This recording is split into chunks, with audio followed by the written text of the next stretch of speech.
Hello. Let's assume I asked you to account for what you did in the previous 1 minute.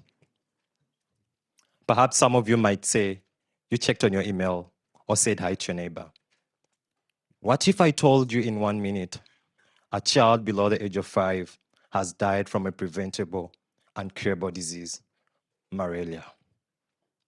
This is the harsh reality of the burden caused by this disease, especially on the African continent. All protocols observed. My name is Kikuza Hakim. I'm the founder of MariTest, and we are inventing malaria diagnosis at the tip of your finger. My journey with malaria started from a near-death experience, whereby during my school internship on a remote island district in Uganda, I got infected with the disease.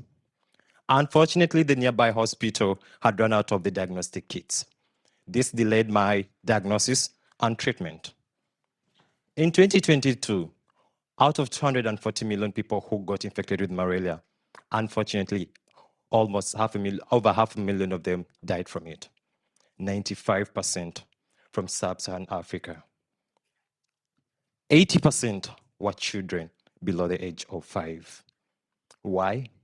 Because they lacked access to timely and accurate malaria diagnosis. This is so common in remote communities of the continent. You may be asking, what's malaria? Well, malaria is one of the world's leading causes of death, caused by a parasite called a plasmodium, basically transmitted through a bite from an infected female Anopheles mosquito. It infects the red blood cells, the liver, and the kidney. It's predominant in tropical and subtropical regions like Africa. It has existed for decades. Lots of interventions have been made to make diagnosis accessible to the community. In order for us to understand what is being made, we did a survey on 100 health workers in 5 different African countries. Our survey unraveled that 90% of them use MRDTs, the rapid diagnostic test kits. Unfortunately, Sub-Saharan Africa alone has over 5 different species of the plasmodium, and these rapid test kits can only detect one. The 10% that use microscopy informed us that it's hard for them to detect the disease on the initial visit, necessitating patients to make multiple visits to the clinics. And you can see in the red the cost of this diagnosis. We're talking about a continent where majority of the population lives below $1. This is greatly limiting their access to the diagnosis that they need. Furthermore, the existing diagnostic tools are single use and they generate tons of medical waste that could breed new diseases. It's clear that we need an effective, innovative, and environmentally responsible solution. Colleagues, it's my pleasure to present to you MariTest, a bloodless, automated device that integrates artificial intelligence and advanced biosensor technology to diagnose malaria. When you get infected with malaria, the parasites infect the red blood cells. They digest the hemoglobin from it to produce hemosins, a substance with magnetic properties. We designed MariTest to leverage on the presence of these magnetic properties to be able to give the malaria diagnosis. It has 3 main features: the biosensors, the AI algorithm to analyze the magnetic waves from the sensors, and reporting real-time these cases for monitoring and surveillance. So for a patient, they'll simply place their hand onto the device. This device will detect the presence of the hemosins, the red blood cells, and the blood pressure. Within a minute, send them to the AI algorithm, and they're able to get their diagnosis. This diagnosis is shared in real time for monitoring and surveillance. This could be used by University of Oxford that is making a vaccine for malaria. So our goal is simple: to reduce the deaths and complications from malaria by providing a quick, accessible, and accurate diagnosis. The global market for malaria diagnostics is projected to be at $1.1 billion by 2029, with 88% of this market being in Africa. We are targeting 44% of that, and we hope to cover a 10% share of that market. So far, we have conducted 76 trials in Uganda, achieved a 60% accuracy by comparing our device with the traditional methods. We operate a B2B business model with hardware as a service, whereby we have 3 subscription packages. Our first package is $80 per month, and this is for hospitals that have a volume of around 500 patients. So this could bring the cost of each test at only 16 cents, which is 92% cheaper than the cheapest option of an RDT. Our go-to-market strategy is in 3 phases. Our first phase is the pre-launch, where we'll be onboarding 100 hospitals with a 2 months freemium. After that, we'll launch to cross over these hospitals into a premium subscription, and later on we'll scale to 1,000 hospitals. In 5 years, we project to cover 0.5 of our target market, generating a total revenue of $9.9 million with an annual growth revenue of 1.9 million.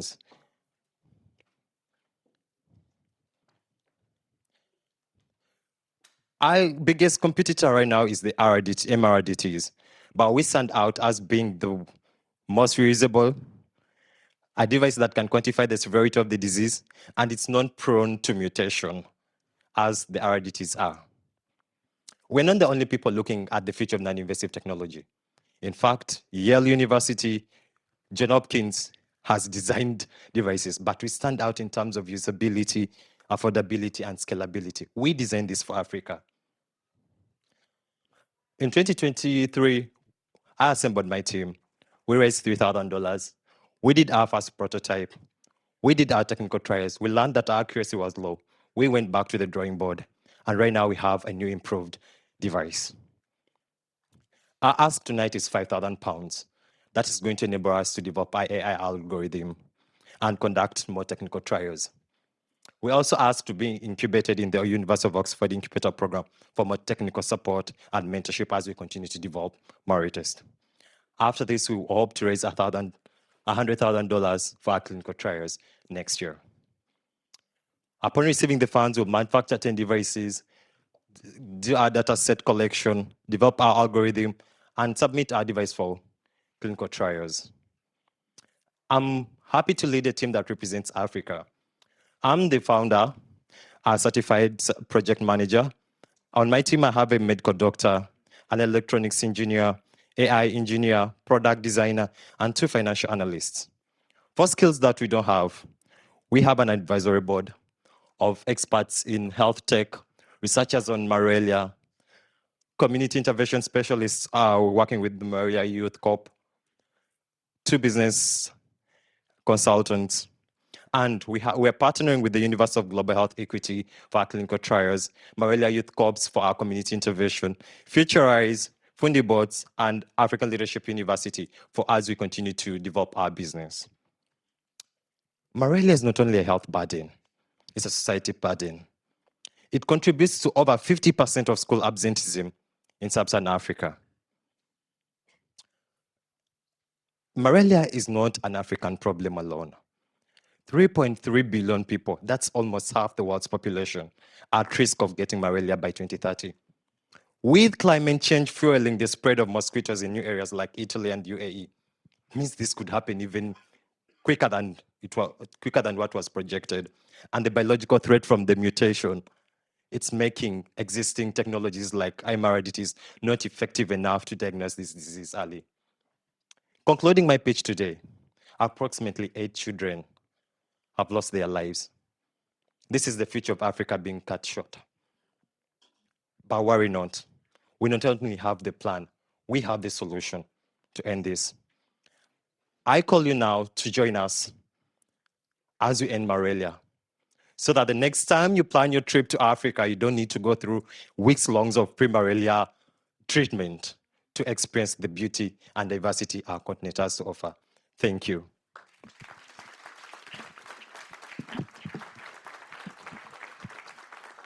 Thank you so much. Thank you so much. So we have 7 minutes of questioning, and I'll pass the mic to the judges. If they have, the first people to ask some questions, I'll just pass the mic around. Sorry, maybe before the judges, is my team online? They're connecting online. Okay. The rest of my team. So the AV team will bring them up? Yep. Thank you. You talked about wanting to get support from places like the incubator here in Oxford. What do you think that could bring to you that you don't already have? Thank you so much for that question. We are navigating this journey of using AI into healthcare. I have an AI engineer on my team, but not yet skilled yet in AI since it's a new field. So we hope to get more technical support in terms of us creating an AI algorithm to be more accurate, and also support in us developing a data set for the AI development.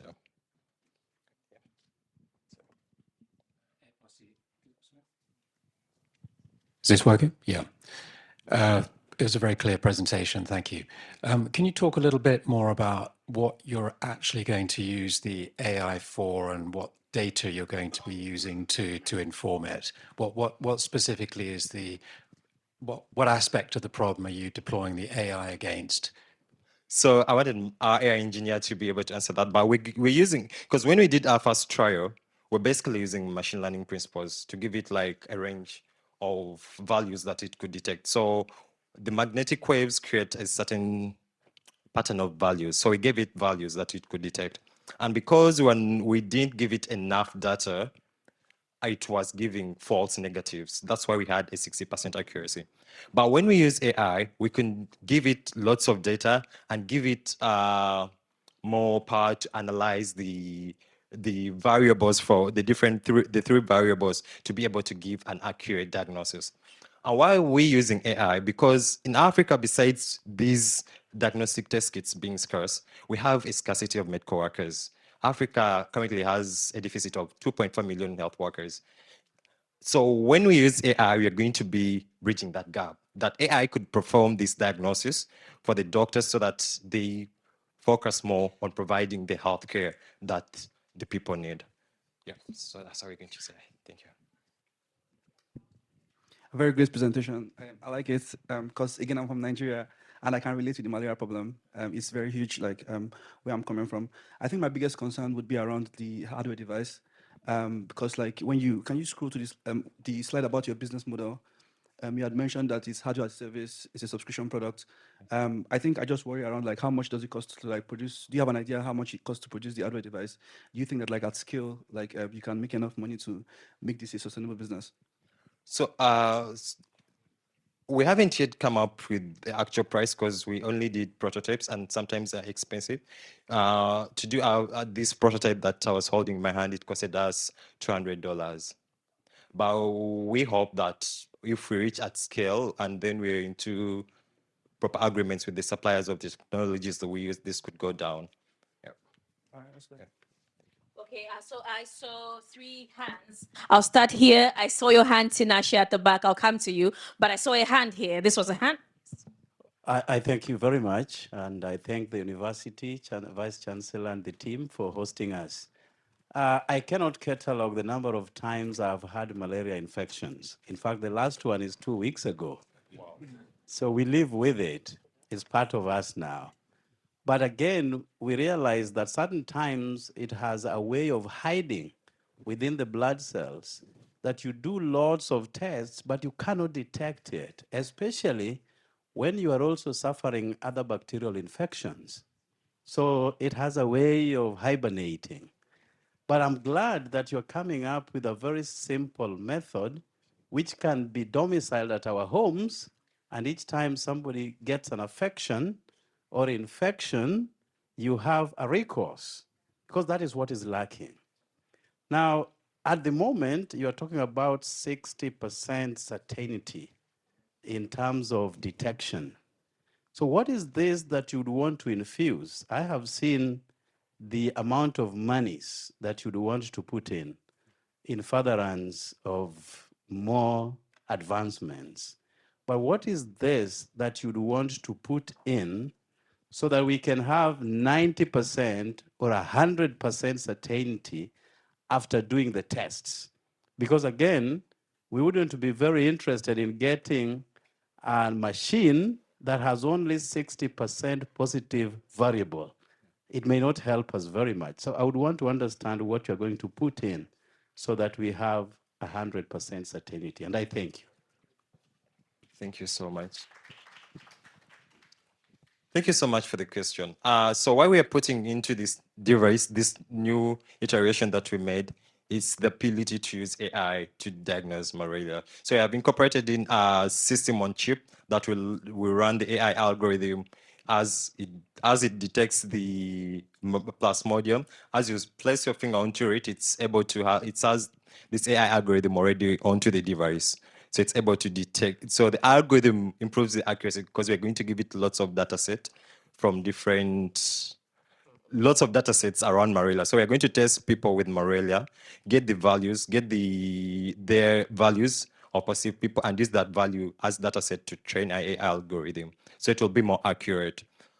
And also we're making it able to report these cases in real time. So we are touching on a GPS and a GPRS to be able to locate these cases in real time. One important lesson I think COVID taught us is how data is important in fighting huge pandemics. So if we have, imagine we had data that, let me say in Nairobi, there are 100 cases of malaria today.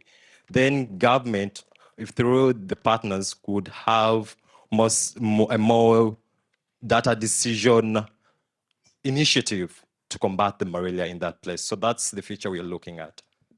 All right, thank you, Hakim. So I've been very mindful of time. We're keeping it really short, but there's been a hand that's been. Yeah, thank you. I just want to take you back to the very basics, knowing where you're going to apply this technology. Yeah.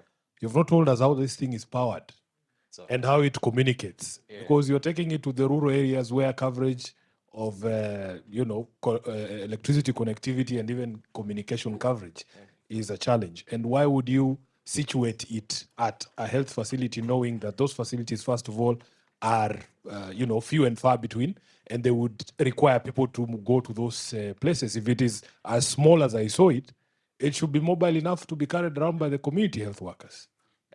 Thank you so much, Senator. I think, sorry. Okay. So yes, let me just go through it.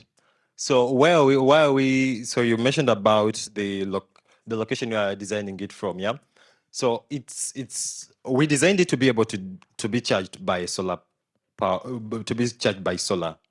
It only uses 5 volts. Any solar panel can charge it up. It's like a mobile phone. Yeah, it's like a mobile phone. So it can be charged easily using a solar panel. And then about connectivity, right now we are looking at using the internet, using a SIM card internet, but these are some of the things that we want to learn during our clinical trials. Some of them we haven't tried them out, they're just the things that we have. So around connectivity, we'll be able to test that out during our clinical trials. And in regards to clinical health workers using these devices instead of hospitals, that's why we designed it this small. One of the feedback we received from this initial design, sorry, it's failed. But our initial design was a little bit big. And we envision, because we not only want to work with hospitals, we also want to work with the community workers. So for a community health worker to walk around with that device, it will be hard. But that's why we designed this one to be able to fit in their pocket, that when they go to your house, they're able to provide that diagnosis at just your doorstep. Yeah. So we haven't yet run that test, but should be able to hold like for a day or two. All right. Thank you so much, Hakim. Kenneth, do you have a pressing question at the back? That's the last one we're taking. So it's the final question. And yeah. Thank you for the opportunity. Like your device is based on magnetic measurements. So I'm curious as to, is the malarial infection the only infection that would give blood those magnetic properties? Or there are other infections that could give rise to the same magnetic properties that are trying to measure? So it's sort of like you're doing a surrogate measurement instead of a direct measurement of the infection itself. Thank you so much for that question. From the research we did, right now, to the best of our knowledge, it's only malaria that gives out those magnetic properties.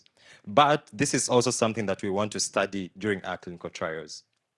Before we put it out to the market, we want to also study it in our clinical trial phase. All right, Hakim, thank you so much.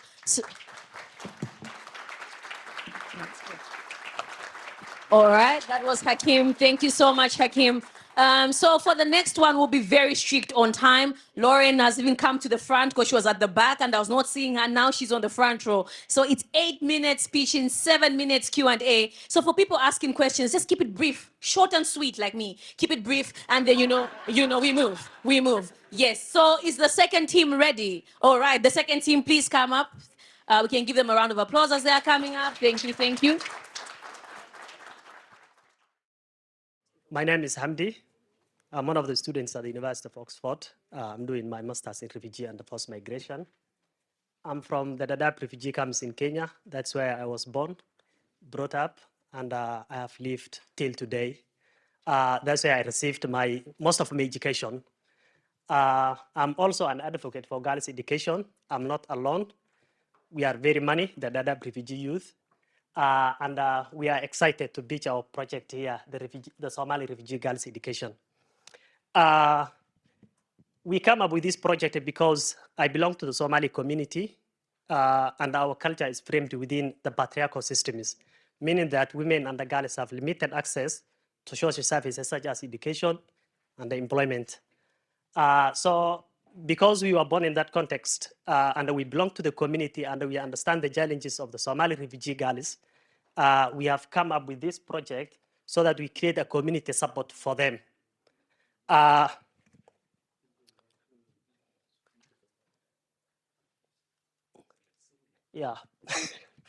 The project, it's an extension of the community aid network, which is itself a refugee-led organization registered in the Dadaab refugee camps in Kenya.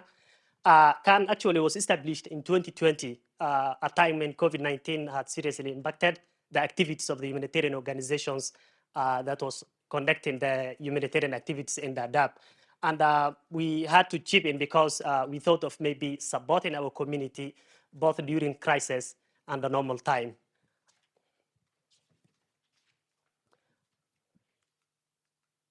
Our project, our Somali Girls Education project, is also in line with the Community Aid Network vision and the mission, which is now to promote and develop community-led initiatives for a lasting impact. The context. The Dadaab refugee camps in Kenya was established in 1991 by UNHCR in agreement with the government of Kenya when Somalia entered civil war. The initial plan was to accommodate 90,000 refugees, but unfortunately, Dadaab ended up accommodating more than that. In fact, as of 2023, Dadaab accommodated more than 240,000 refugees due to the subsequent wars that has been occurring in Kenya's neighboring countries, including South Sudan and Ethiopia and Congo itself. Dadaab has both formal and non-formal education systems because we are interested in the education sector.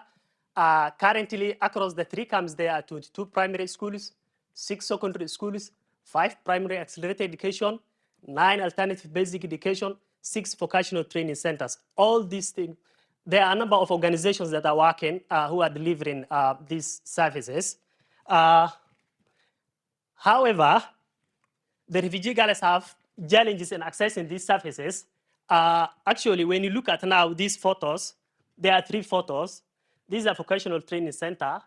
These are the formal education systems. This is primary class 7 in Ifo Hormuz, in Ifo refugee camp. And this is also secondary. There's some aspects attached to these photos. Before I came to the challenges, if you are able to observe here in class 7, we have a lot of girls. The number of girls are very many. If you look at here, we have only 4 girls. Meaning that as they transition from class 1 to the next level, the number will reduce. Why? Because of the following challenges. Poverty. Unfortunately, and I'm sorry, I have not thanked Honorable Raila for hosting the refugees, but in fact, the Dadaab refugee camps in Kenya have no access to the right of employment and the right of freedom, which actually adversely impacted the refugee agency, especially women and the girls. So this has resulted now, it fed patriarchy, especially in my community. Because of the limited resources, we focus on the education of boys. because there is a common saying within the Somali community that gabar ama gota kaaga jirta ama hala guursado, meaning that a girl should either be married or in the grave. Also, poverty impacts other aspects such as child labor and also negative cultural norms such as early marriage. There are so many Somali men who are coming from diaspora who look for wives from the refugee camps, and the parents, because they are desperate for income, they immediately accept, and girls may end up dropping the school. Poor quality education. In fact, especially the primary level, most of the teachers are refugees, meaning that they have no even teaching skills. They are not able to apply the gender-responsive pedagogy in class, which makes the school an unfriendly environment for girls. What are the solutions? Because these solutions are based on our understanding of the context. Community engagement in girls' education, access to quality education, providing incentives, creating conducive environments, mentorship programs. 5. But it doesn't mean that we are able to fulfill all those things. We have to focus on 3 things that we thought we can do. 1, community mobilization. We engage with the help of the refugee youth because our project is dependent on the refugee youth in Dadaab. We engage with the help of the community, of the refugee community, with the refugee youth. We engage the community in girls' education project, mentorship programs. We also mobilize a lot of Somali refugees, especially those who have managed to attain higher education, so that they mentor the young girls in the camp. Advocacy. We also engage with the humanitarian organizations based in the camp so that we recommend and maybe negotiate with the approach of education so that we inform their policies and how they conduct education. There are NGOs. Before I go there, sorry. If we are given the seed fund, we are planning to support the education of 500 refugee girls across the 3 camps. Dadaab comprises 3 camps. It's not only 1 camp. It's the Gahale, Ifo, and the Hagadera. And maybe to some of you, it may be a joking, but it's not, because we consolidate the resources of the refugee youth in Dadaab. We are the ones. Even the NGOs you see, they depend on us because they can do any work. They cannot do any activity without us, without involving the refugees.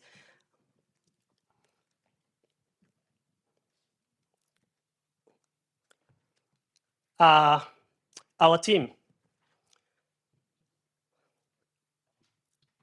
Because our projects, they mainly depend on the resources of the refugee youth in Dadaab. So basically, sometimes it's funny, our projects, because you will see somebody working for another organization at the same time volunteering because he belongs to the community. So we depend on our projects depend on the refugee youth, whether they come from medical services such as MSF, whether they came from education sectors such as Save the Children or LWF, they still work with us to make sure that we support the education of girls. Specifically, our project, our girls education project, we are 3 persons. Ayan, who is the project officer, Muhammad, who is the project coordinator, and also Muhammad, I'm also called Muhammad. I'm the project manager. So because of we never looked at, because we were brought up in a highly marginalized context. We went to refugee schools with no quality education, but we never accepted that to stop us supporting the refugee girls. And we are ready to work with the community. As you can see here, we engage community outreach activities. And this is our organization, the Community Aid Network. That's the organization. All right. Yeah, so thank you. Okay. Okay, so we'll pass it on to the judges for their set of questions. Thanks, Mohammed. How much do you think it would cost to support the project on a per annum basis? The project. Yeah. Actually, when we were making our assumptions and the conclusions, we made based on the seed fund. What we can do with that seed fund. And actually, 500 is a large number when you look at, and a foreign organization, especially those who are now operating in Dadaab, may not be able to operate with that amount. But for us, because we consolidate the resources of the refugee community, and we other people, we come from the community, we are able to execute the work with that money. So our assumptions is based on the seed fund. Okay, thank you. Sorry, I also wanted to ask, like, the refugee community, like, how many people do you estimate are currently in that space? Okay. The refugee community, Yeah. like, if you were to estimate, like, a wild estimate, like, what would that look like? The numbers. Yes. The total number of the refugees. Yes. Population. Yeah. Yeah, it's more than 240,000. Okay. And it's just like 3 camp, because they are called the adapt camps. So it's not a 1 camp, it's a 3 camp. And we are trying to reach across the 3 camp. Okay, because I know in your presentation you had mentioned 500 girls. Yeah. Yeah. Okay, and that's what 5,000 would help you solve, right? Yeah, because the camps are huge. It's more than 240,000, and it's not like, for example, our organization's model is registered in Dagahale, but because we also have some connections and a link with other youth of the other camps, they're still on the campus. Got you. Also, would this also provide you like just education for them, or feeding, housing, everything, all encompassing? Thank you. It's a good question. Actually, it's beyond our capacity. We don't provide shelter. We don't provide but what we could do is that the most basic thing, to educate the community about the importance of girls' education. And secondly, because some of these things, it's beyond our capacity, because when we talk about creating conducive environment for girls, we mean because we are a Muslim community and the girls need to have a separate facilities like playground or maybe separate latrine. We are not able to provide those things. But what we'll do, we will sit with the organizations implementing the project, the education. We sit with them and we ask them to provide a separate facilities for the girls. So we just do like that. Of course, and we also support them during enrollment. We are the ones who are mobilizing the community because we are the grassroots. Yeah.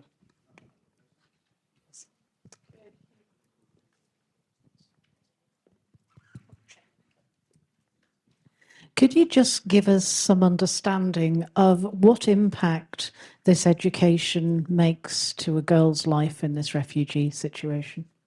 Thank you. It's a good question. As I said, I was born and brought up in a highly marginalized context.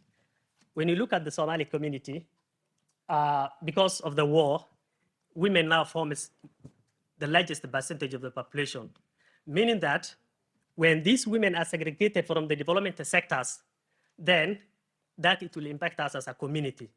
So educating the girls will have not only impact on their lives, but also the wider community, because they will contribute the income of the community and their life. All right, thank you, Hamdi.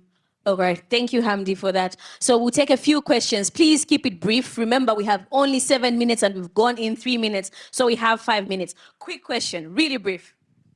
First of all, thank you so much. I think what you're doing is a very noble job. If I'm not mistaken, I failed to see the application of technology or digital in your presentation. I mean, how are you looking into technology being applied to your education? That's number one. Number two, which level of education are you talking about? That's also, I also failed to do that. But more importantly, for those of you who do not know the DAB, it's big and massive refugee tents that host and shelters thousands of Somalis. I also want to understand how, if you could also think of ways in which you can link with other Somalis, not necessarily in Kenya and outside, you can also link with other Somalis outside in Europe, in America, to crowdfund for some of the projects that you're doing. So if you could maybe perhaps, not the small grant that you could find here, but also other Somalis who live in maybe in Kenya or maybe in the neighboring countries or maybe in North America or Europe for crowdfunding. But other than that, I think you're doing a great job and keep the good work. Thank you. All right, so I'll take another question from Omar. Great job, Mohammed. You may have mentioned it, but what I'd like to understand is for each of those 500 girls, how much will it cost? How much funding would you require to achieve your goal? Yeah, thank you. It's a very good question. Because as a team, we sat down and we are going to have a specific criteria when we are mobilizing these girls. We are mobilizing and also we are supporting those who are already enrolled in the schools. So we are mobilizing from the most vulnerable families, meaning that we will provide like sanitary bodies. Not all of them, those that were mobilized, but some will be provided with mentorship programs because they only need mentorship It's very rare in the DAP to see a woman in teaching services because they don't make it to that stage. So what we do is that some will be provided with mentorship programs so that they sustain in the school, and the others who deem to be vulnerable will be provided with the sanitary pads and the small things that they need. Because our staff, they don't require any money from us. Some of them, they're already engaged working for other community, working for other NGOs, so they don't require any salary from us. So whatever we get, the amount of the seed fund will exclusively be used in the support of those girls. That's how, and our girls we are going to mobilize from, we are going to support those in secondary and also those in primary level. Yeah, and of course, we have shared our proposal is we are targeting those within the age range of 10 to 19, simply because these are particularly the ages that face a lot of challenges from cultural issues like early marriage or FGM. Yeah. All right, so we just have one final question from here. Keep it brief, please. I'll keep it brief. Thank you. My name is Carlito Jorge Casimo from Mozambique. Thank you for the wonderful presentation. I have a question regarding, you showed 8 or 6, I don't remember exactly, solutions that you find appropriate for this project.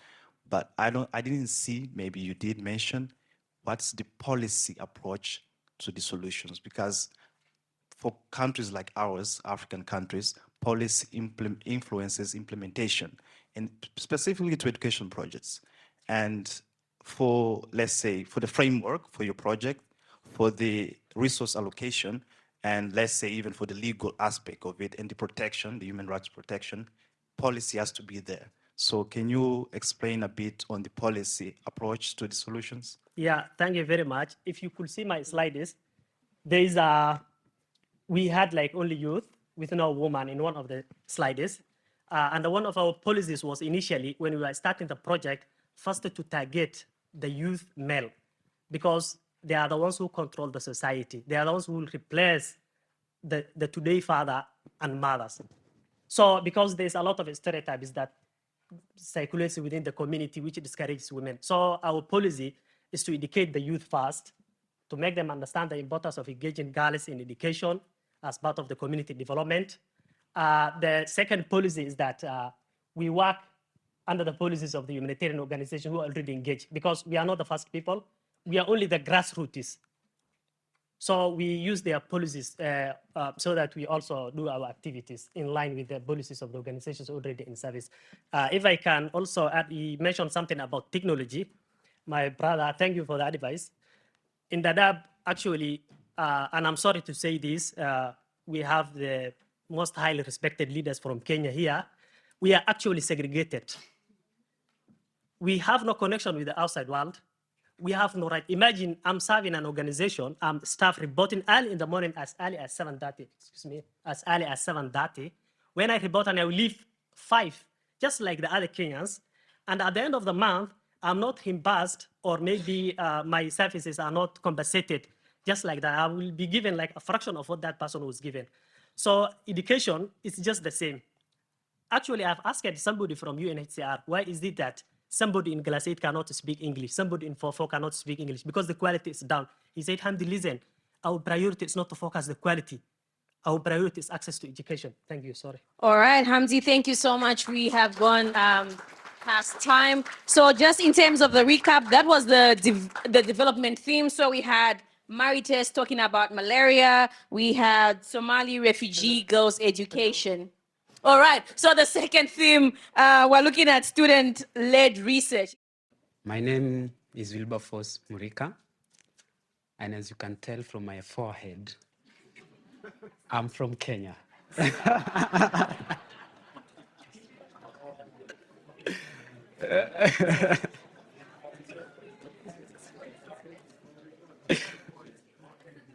I'm a graduate student at the United States International University, Africa, where my research is based on AI ethics and bias.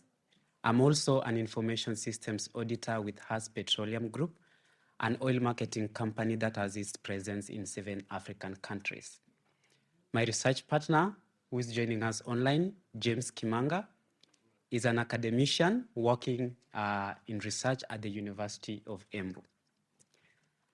Let's take a scenario where you are seated in a meeting and then you receive a lot of text message and you wonder what is happening. Then you look at your phone and you see the bank sending you messages that your account has been debited of all your savings. It's heart-wrenching, right? That's why I'm here today to talk about AI governance. Kenya is becoming the leading East and Central Africa tech hub, dubbed now the Silicon Savannah, and we hope very soon to overshadow South Africa, God willing. However, we stand at a crossroad where innovation and integrity must converge. We have had tech boom in Kenya from telcos, fintechs, agricultural sector, health sector, utilizing artificial intelligence to make their work efficient and more accessible to the masses in Kenya. Just recently, we have one county government, the county government of Kirinyaga, that has implemented artificial intelligence to help in medical prescription. However, we have had also incidences where artificial intelligence has not been used for the good of the masses. Just recently, the Communication Authority of Kenya released a report, and for first time after so many years, the number of cyber threats in the cyberspace in Kenya increased 5 times over the previous year. What is the driving factor? Artificial intelligence. Companies are losing billions. Academic institutions are complaining about brain drain because now students cannot study, but they just go and press in their chat GPT and say, give me an answer to this, and they get that answer.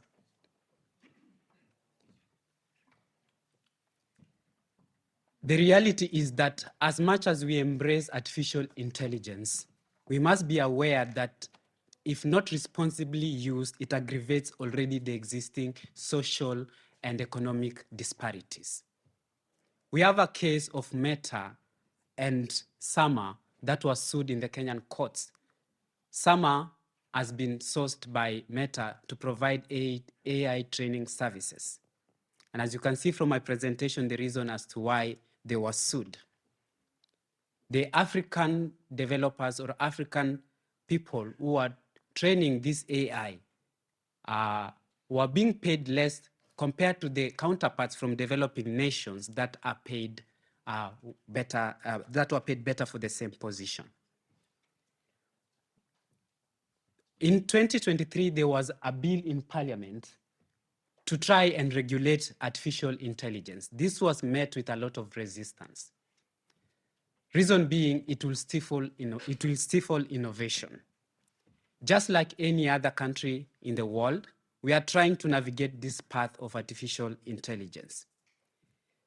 But gaps still persist because there's a lack of dedicated AI regulatory framework. Also, the dominance of global giants, as you have seen in my first slide, that we have global tech giants setting up hubs in Kenya, probably because of our innovativeness as people of Kenya. These global giants are backed by Silicon Valley investors. We take a case in point where WorldCoin cryptocurrency company was conducting a field test in Kenya, collecting biometric information from the citizen and paying them some little money. These companies are very powerful and creates an even playing field that deters fair competition for the locals in Kenya. What is the solution of all these challenges? A robust AI governance framework. As I've mentioned before, I've talked about a bill that was in Parliament in 2023, and it met a lot of resistance. Reason being, the experts and the people in the IT field felt that this is going to stifle innovation. But we have seen a lack of oversight what it can cause. AI right now can be able to clone your voice, clone your face. We have had stories of directors giving orders to the bank to release lots of money. But when these directors are met and asked, they say, that was not me. What happened? AI cloned their voices and their images, and they were able to join a Zoom meeting or a Teams meeting, and they made that directive. What we are looking for is to spark a conversation that is highly collaborative. We would like to form a multi-stakeholder collaboration, public engagement, and capacity building and skill development. Specifically, being a student, I've been able to see how the education system is lacking a little bit. While we are learning how to code in Java programming, and we take a day to write a simple program, artificial intelligence is going to do that in less than 2 minutes. What happens to all the students who are going to school to learn IT? What will happen to them? What we need to do is to establish an ethical guideline and principle, implement regulatory mechanism, and collaborate. This framework that we are proposing is to monitor and evaluate, and it keeps on evolving from time to time. We are looking at responsible AI development that prioritizes transparency, accountability, and user safety, that protects human rights. We have digital rights activists who will really benefit from this framework.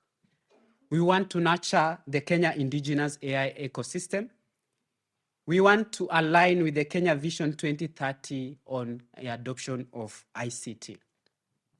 The long-term sustainability is that we'll be able to continuously review, adapt, and align this framework with other countries. When we went down to do a preliminary research on Africa, the numbers were a bit surprising. There are only 4 countries that have a draft policy on AI, and 51 none. When you look at AI, a priority national development plan, Unfortunately, it's way past time. Okay. We're trying to be We were generous. gracious. We were gracious. We were being very gracious, but we have to go straight into the judges' questions. So I'll pass the mic round to the judges. Whoever wants to go first. It sounds to me that you need government Yes. to be behind you here. I think they're in the room. yes. So instead of me asking a question, why don't you ask a question of government? Okay. Do you want to take that? Yes, I can take that. So you can ask them actually. That's the whole point. Yes. So I've been asked why I don't ask the government. As I've mentioned, there was a bill in Parliament that was highly contentious. The experts felt that there was no enough conversation around it. What we are trying to do is to spark that conversation and ensure it's highly collaborative so that we are able to align and have a bill that helps and creates a equitable distribution of AI. Yes. Yeah, my question was a related one, actually. Yeah. So you're looking to build effectively an NGO, is that right? That's going to improve policy, or is this a business with a business model and so on? This is a research project where we are trying, we are benchmarking with already developed nations, as well as the African nations that already have AI policy, and also having a collaboration with subject experts and also, of course, legal and policymakers to ensure that we have a framework that works for all. The finality of this will be publishing of this framework that can be borrowed and can be refined to suit different industry sectors. Okay, thanks. That's clear. Yes. Okay. Any questions from the audience? Okay. I have a question at the back. Anything close while I go to the back? Yes. Yes. Thank you. I'm glad you've done benchmarking. So actually looking at this slide. So what my question is, where do you really, because people are trying to figure out where on the spectrum they should land in terms of letting AI run wild and then regulating sort of retrospectively, or taking the European Union's approach, which is let's try and get this comprehensive strategy out there. And then that guides how people implement AI. But then people in the private sector obviously are complaining and arguing that actually that stifles innovation and growth. So I'm just wondering where on that spectrum you think Kenya should be. I'm glad the Right Honorable Raila Odinga is here when we talk about AI. Of course, there's a white paper from the African Union about the AI adoption.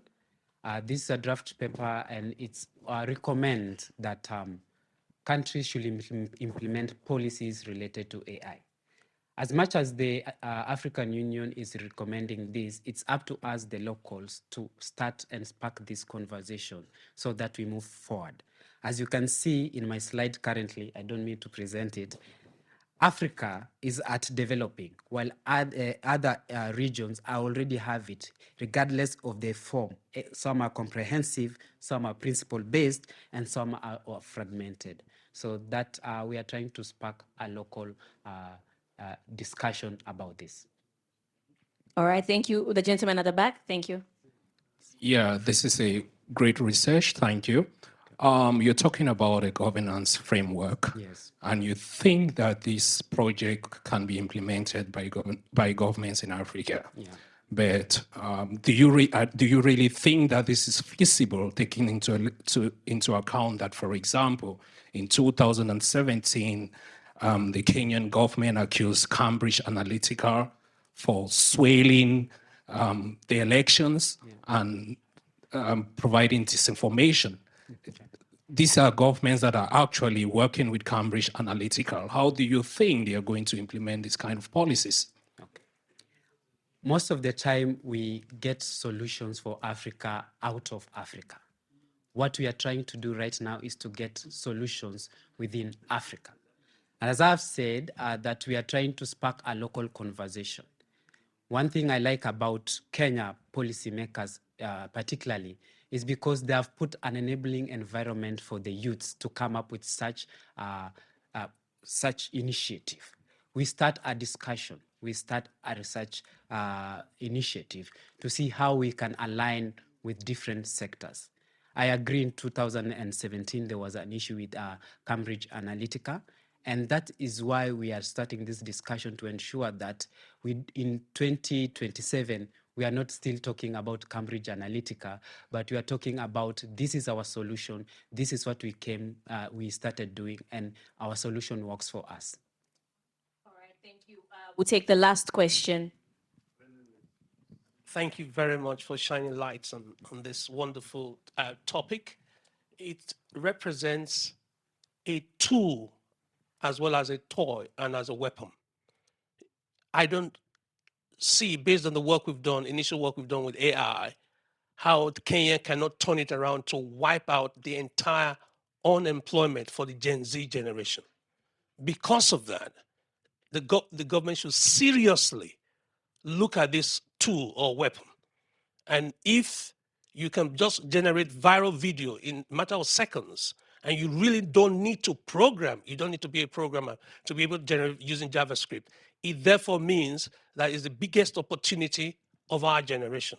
So please, are you able to state that along with the regulation, there should also be the education of all high school kids to be proficient in AI and forget about the old technology that we always used that was so inefficient? Thank you. I agree with you, and that's why we started this conversation and say it's highly collaborative. There's something right now called prompt engineering. Prompt engineering means I don't need to have basic education in computer science or artificial intelligence. All I need to know is how to speak to AI. Our education system is still based on the old model where I have to go through coding. But what happens to someone who knows how to speak to the AI? They're able to generate software within a matter of minutes. What are we going to do about people who have gone 8 years of school or 14 years of school trying to learn how to write a simple code? That's why this conversation, and I agree with you, is very important, because it's possible to wipe out employment. As I've mentioned, we already have a hospital that has implemented AI for diagnosis and medical prescription. What happens to those students who are studying medicine? That's why it's important to have this framework in place to guide, to ensure equitable distribution of resources and ensure that human rights and responsible adoption of AI. All right, thank you so much. Yes. for the great presentation. You may exit the stage.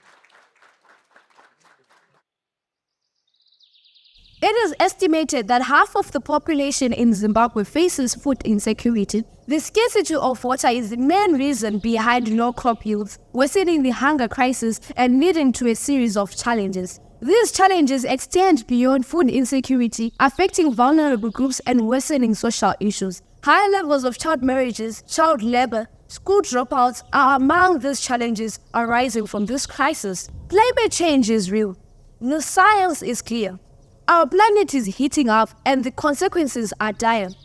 Extreme weather, rising sea level, drought, these are the new normal. And nowhere is this more evident than in the world's food program. Water scarcity is a growing crisis. As temperatures rise, precipitation patterns shift, farmers are struggling to grow their crops that we all depend on them. Crop yields are failing, and the specter of war hunger is spreading everywhere in this world. Just think about it. The food on your plate, the fruits and the veggies you enjoy, the grains that fuel your body, all this is under threat. This isn't some far-fetched problem. It's happening right now, all around the world. Hardworking farmers are watching the livelihoods crumble and the rains fail to come.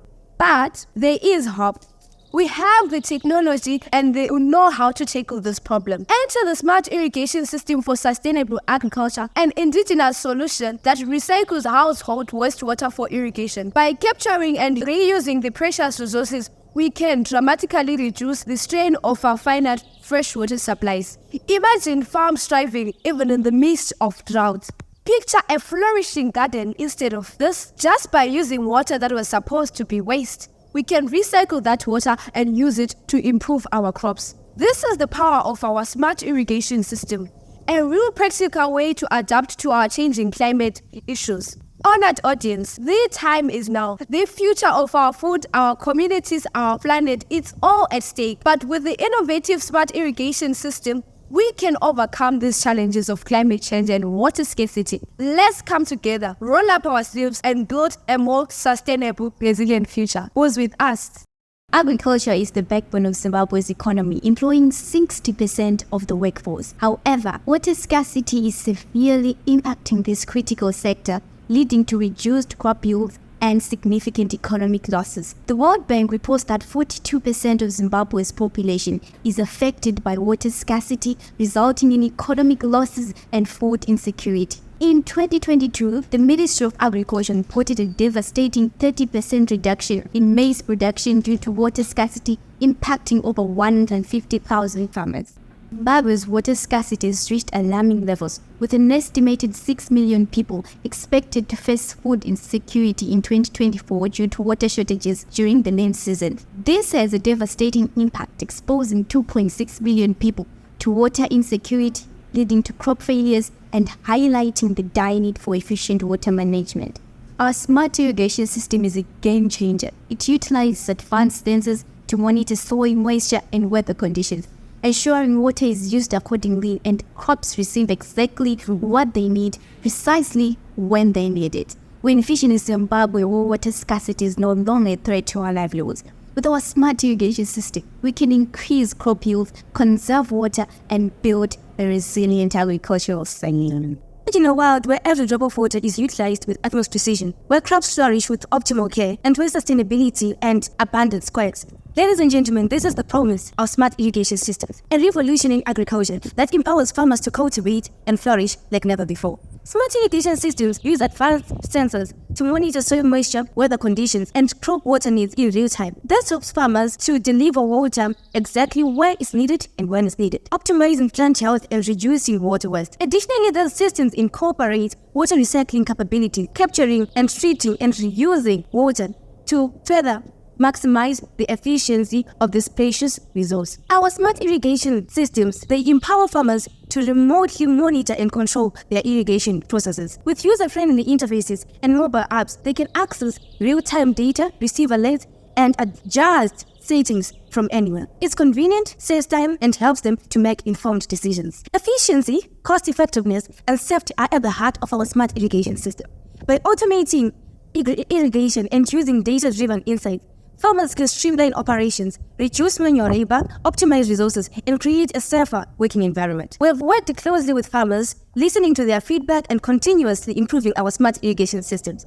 Their input has helped us enhance performance, usability, and customer satisfaction. Sustainable agriculture is our goal. By optimizing water usage, reducing waste, and promoting efficient resource management, our systems also enable farmers to cultivate thriving crops, increase efficiency, and contribute to an environmentally friendly farming system. Our customers have seen success, increased productivity, improved profitability, and environmental stewardship. By maximizing crop yields, minimizing resource inputs, and conserving water, they achieve growth while preserving natural resources of the environment. Together, we are shaping the future of agriculture through innovation, collaboration, and sustainable farming sector that meets the challenges of a changing world.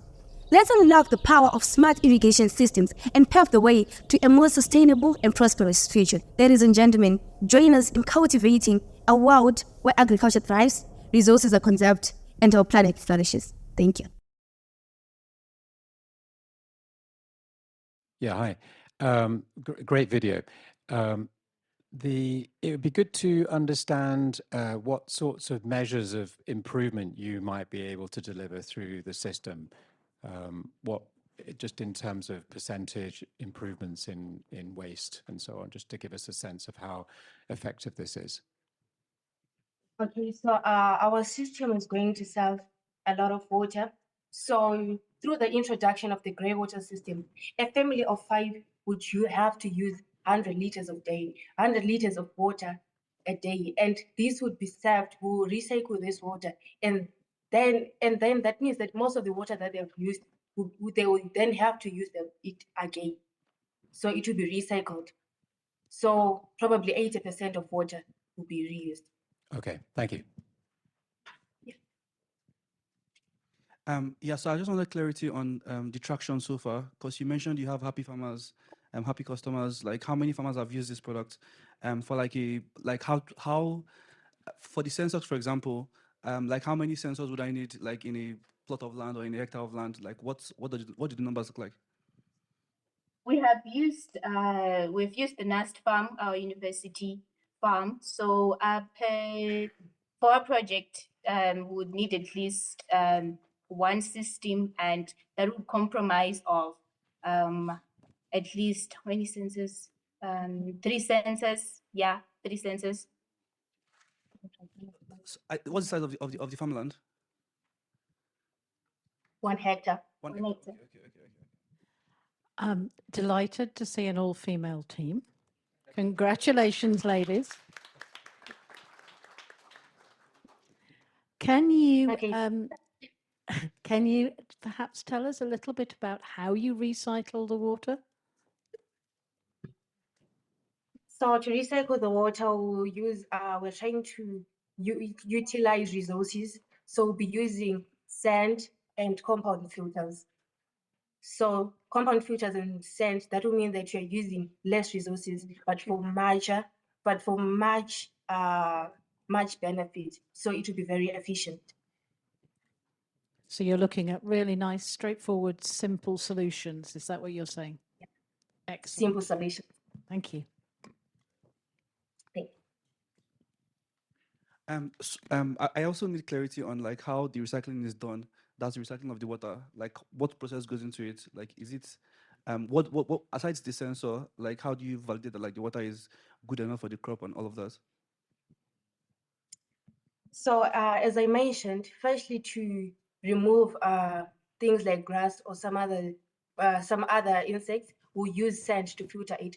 And then let's say it's water which had been which had taken down the drain, maybe bathing water. We'll use compound filters to dissolve those compounds to make it safer for our crops. All right. Finally, I probably missed it, but I don't have a sense of like the team members, like the skill sets, all of that. Do you want to just give me a short brief around like what the team is like? The 3 of you, basically. Sorry, please retake your question. Basically, just introduce yourself. Okay, so basically I'm Ebenezer Chisare. I am the data analyst, and I'm also the agronomist of the team. Tanaka. My name is Tanaka Budzai, and I'm the team leader for the Smart Irrigation System for Sustainable Agriculture.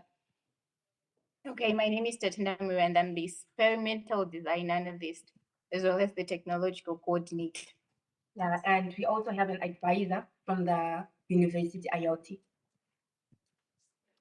Okay, thank you. Do we have any questions? Okay, we have one question from here. Okay, great. All right, just brief.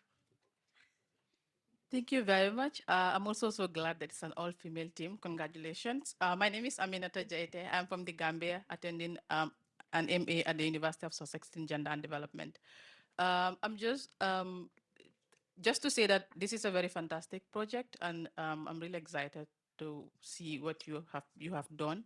Just a bit concerned about smart irrigation system in terms of applicability and also practicality, because I'm also looking around how, coming from a rural community, how women are so much disadvantaged in terms of technology and getting access to technological devices, and also knowing how to use it, but also how they're going to access it. So if we are talking about, and majority of women are also farmers who have not gone to school or who have not been educated about how to use these smart technologies or even have access to resources. So I just wanted to have an idea about how do you want to go about tackling some of these challenges in terms of access to women who do not have access to those resources or do not even have the education. Okay, just tell me this question. Keep it brief and just reiterate the question again. Okay. So the question is, how do you intend to tackle issues around smart irrigation system for women who do not have access to formal education or who do not have the knowledge to use these devices? Thank you. So for women who do not have formal education, how do you intend to tackle this issue? Okay, so we are in the process of doing that. So we are planning on running campaigns and doing workshops to actually reach out to those people that do not use the system, and we can actually get to teach them on how to use the system. And we have made sure that we designed a very simple system that is easy to understand and navigate through. All right, thank you so much, ladies. And to add as well, we are also, our system also incorporates gender equality and it eliminates digital divide. So we are teaching everyone, as a team of girls, we have grown up where there was a lot of digital divide and we did not have access to technology. But then we are incorporating that with our project so that everyone can have access to technology and everyone can have access to our system in spite of gender, race, or anything. And also we are planning on including local languages so that it is easier to understand for those maybe that don't know English. So we are including all the languages that different people can actually understand. All right, thank you. So we'll move on to your question. Hello, my name is Shifa from the University of Cambridge. Congratulations on your project. You had a lot of emphasis on the effects of climate change and saving water in particular. I wanted to ask, which mechanism will you be using to deliver the water to the plants in order to minimize water loss from surface evaporation? We'll be using drip water irrigation, and that will result in efficient irrigation. The crops will be receiving much water, but then that won't lead to any wastage of water. So it is drip water irrigation system. All right, thank you. So we're taking the last question. Anybody to take the last question? If no one, we can move to the, okay. So we'll take the last question. Thank you. I'll keep it short. My name is Bilan Hirsi. I wanted to ask, I'm from Somalia. In Somalia, a lot of women they're dealing with a lot of challenges in terms of farmers. So what are your plans for not only in your country, I know, but what about this, like accessibility in all Africa? So you know what they say, charity begins at home. So we are starting in Zimbabwe, but then gradually we'll go to other countries, Southern Africa, Northern Africa, until we reach all the world to make an impact in the world. But we do it gradually, starting from Africa. As I said, charity begins at home. All right, thank you so much. All right. Okay. So that was the student-led research. So we had two pitches. Just to recap, the one we just heard is called Smart Irrigation System for Sustainable Agriculture. Then the first one we had was towards an AI governance framework. Kennedy, take us to the third and final group, please. All right. The third and final group is entrepreneurship. We have Cocoon. Okay. Hi, everybody. Good afternoon. Thank you so much for being here today through so many wonderful panels and presentations. My name is Anka. My name is Mariah, and we're missing one team member who is Wimi. Unfortunately, she's a bit unwell, but she is getting better. Yes. So we're both students here at the University of Oxford, and today we're pleased to introduce you to our company, Cocoon Creations, and us, who are the women behind it. So for women and girls, period poverty is more than just a health issue. It is a barrier that keeps them from fully accessing education, healthcare, and economic opportunity. Despite its importance, menstrual health has only recently started to receive the political attention it deserves in the public eye, requiring systemic and innovative solutions. Against this background, we can perhaps better appreciate how social entrepreneurship can act as part of a first step to tackling these issues. And like many first steps, it's an important one. In designing affordable, sustainable sanitary pads with West Africa in mind, we are tackling the issues of period poverty and accessibility head on. We are committed to the production of affordable menstrual products that ensure that every woman and girl in West Africa can manage her menstruation safely and also with dignity. And we believe that African women should be at the fore of these initiatives. It is this vision that is at the heart of our company, paving the way for a future where menstrual health is a right and not a privilege. We recognize that there are a number of companies and NGOs that are supporting these causes for girls and women across Africa. So why, might you ask, is Cocoon Creations different? In many ways, the answer to that question begins with us and who we are. As a woman-led company, each of us play a vital role in tying the company together and making our mission a reality. For example, Dr. Fumi Fagunwa, who is not here today with us, is an award-winning medical doctor. She is a top 5 rising star in the UK healthcare. She has worked with organizations like Cancer Research UK, the Family Planning Association, and has a non-profit that she founded in Nigeria to test for cervical cancer. Hi, everyone. Hello. Hi, everyone. I'm Mariah again. I have a background in providing business solutions in Africa. I was a business consultant with one of the big 4 and spent a few years developing my own startup, and I'm now doing my MBA here at Oxford. Thank you. And I am Anka. I have a background in gender inequality and social policy in West Africa. I have had the privilege of having my research be picked up by the UN and the World Bank, and I'm currently pursuing my PhD in women and politics in West Africa. So essentially, these unique lenses that we bring to the table inform the approach of our product design and help us return our unique expertise back to our communities. In turn, this also helps us tackle what we see as three core and interrelated problems.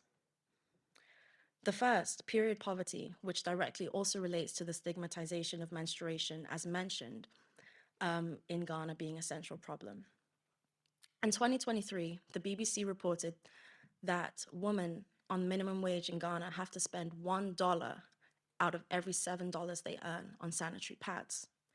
After the government increased taxes on sanitary products, women protested outside of Ghana's parliament in June last year, demanding that the government make more committed action towards menstrual health and product accessibility in the country.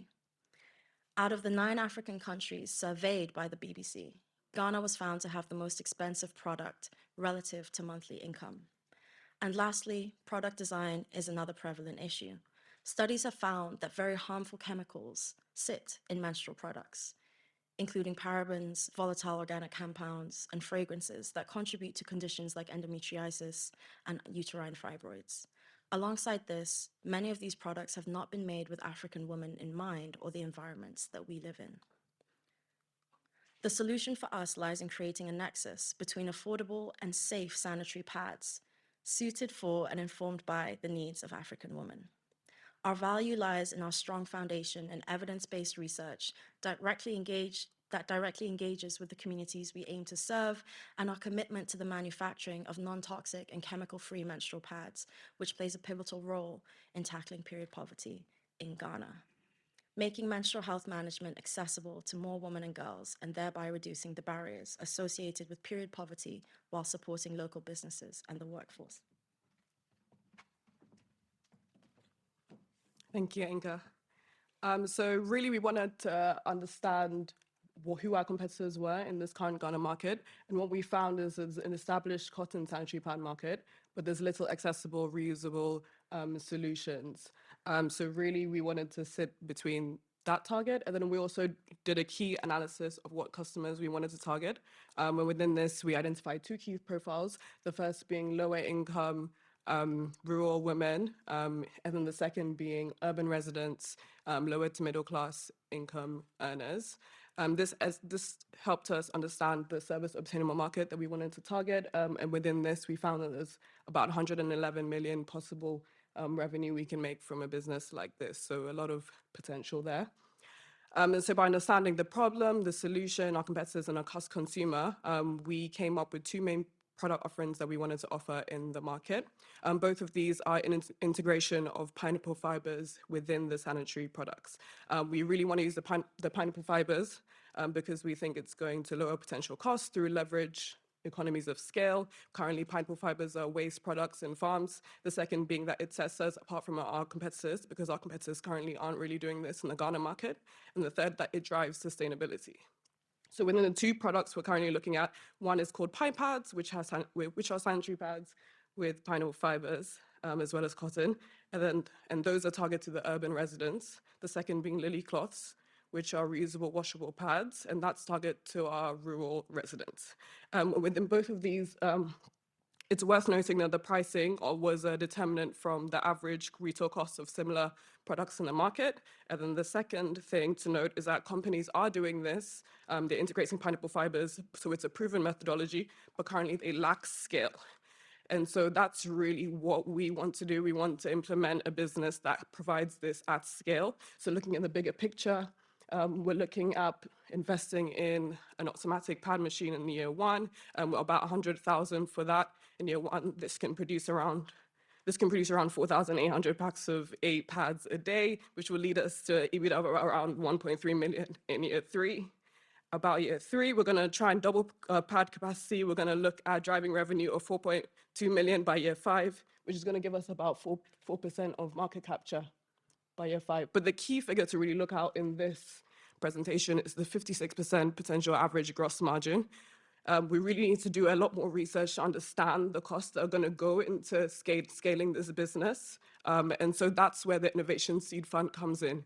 We need this seed money to engage in detailed market research. Within this market research, there are two key areas we want to focus on. The first is on the ground primary research, to have focus groups in Ghana to understand and develop a user-centric and innovative project design. The second is engaging in site visits to other factories to really understand the costs and the processes that go into manufacturing these pads and pineapple fibers, extractions and integrations. And then the second, we're going to use this money to develop a product prototype. And within this product prototype, we mapped out a path to minimal viable product. Month 1, we're going to look at market research and understanding the processes. Month 2 to 5, we're going to look at designing and building these products. And month 6 to month 10, we're going to iterate and test out these products to ensure that we can get the best possible products possible. And with that being said, we hope you can join us in the journey. Thank you. And change lives. All right, thank you. All right, thank you. All right, so I'll pass the mics over to the judges. Yeah, there's a lot of information to cram into not much time there. Well done. You mentioned earlier, I might have misunderstood something. You mentioned at the beginning that the cost of the product in Ghana at the moment was $1 based on an average monthly income of $7. but your price point looks to be $2. Mhm. So you sound to be even more expensive. And unless I'm missing something, that sounds challenging. Yes. No. Thank you We for. Yeah, we literally had this conversation about 2 hours ago, and we were going back and forth. I think what was key about it is that with the sanitary pads, what we're really trying to do is see how we can bring the costs down with the pine wool fibers at the waist. But right now, we don't really have much understanding of what that cost will look like. So the price sits at a price margin, which is similar to just the normal cotton sanitary pads. Mhm. And then with the reusables. Yes. So the quote that I got from the BBC had primarily looked at women who were on the lower earning women and who were primarily residents in Accra and Kumasi. So those are urban dwellers. And for them, a lot of that comes from spending money on disposable pads. With our reusable product, which has a lifespan, by the way, of 2 to 4 years, that should come down quite significantly, which is why we're pretty committed to launching both products, both the disposable and the reusable. Yeah. And we're also hoping with the reusals as well, we can target sort of NGOs and government inputs with that. Yeah. Right. And just, I assume it's the case, but I'm assuming you're going to do the manufacturing in the region, in country? Yeah, okay. Yes. Yeah, related to what he asked, I think I'm also curious around the pricing. Pricing because of like the it looks like you are producing locally, so we don't. I know that we don't have like a lot of these facilities or machines right now in Nigeria. Like, did that factor into your pricing? Like, do you think that like long term, that's going to be sustainable for production? Yes. I mean, yes, we hope so. I did factor in some costs within our projections. Like I said, that was based mainly on online research. So from what some people are doing currently, I put in figures based on that. But a lot of assumptions were made. That's why I think the research is very important to understand the detailed costs that are going to go in to ensure that it's sustainable in the long run. Yeah. My next question. No, go for it. I just wanted to also speak to that quickly, if we're allowed. I think what's really interesting is that we see that this is not a very saturated market.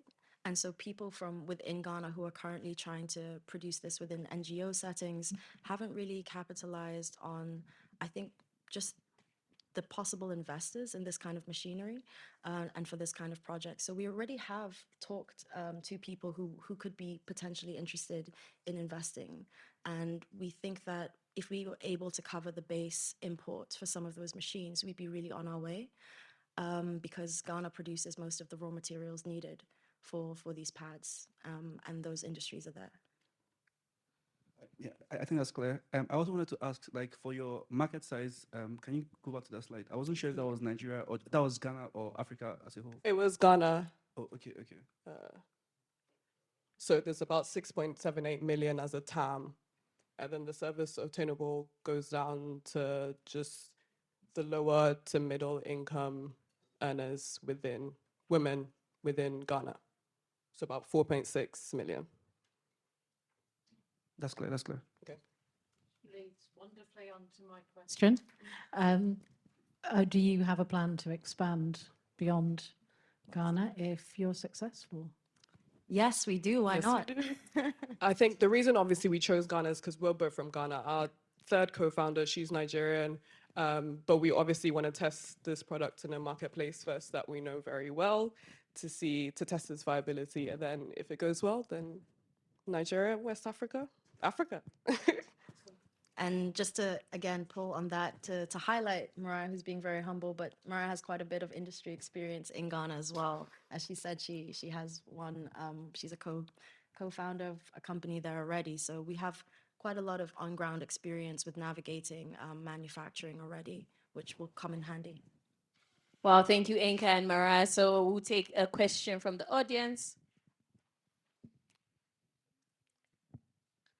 Hi, congratulations on your project. So my question is how you targeted your two products. So you're targeting the reusable pads to women in rural areas. So we know that women in rural areas significantly face more wash problems. And so I was wondering, other than the cost aspect, why in particular you're targeting the reusable pads to women who already have a disadvantage when it comes to water and sanitation? Absolutely. That's based off of the literature reviews that we did to kind of form what would be our first base products. So for the literature in Ghana, what was said was that mostly women who are around their middle age, so that being around from 30 to their 40s, are way more likely to use cloths, which function as quote unquote reusable pads in this region anyway, and are significantly less likely to opt for disposable period products. And because we take accessibility extremely seriously in our company, even if those issues pertaining to wash are there and can't be ignored, we still wanted to make sure that our product line reached them and that it was an available choice in the market for them should they wish. Hi, ladies. Thank you so much for your presentation. I guess I have two questions. The first question being, are these products that you would be open to using and will be switching to using? That would be the first. You also mentioned that for the reusable ones, you can use them up to 4 years. And I actually wondered around like the hygiene and any concerns you have in relation to that, especially even just considering underwear. That's not even related to periods, and it's not even something that you'd wear within a year.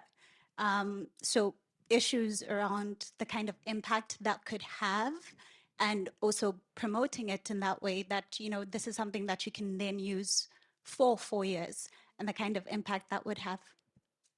Sure. Should I take the first one? You can take the first, yeah.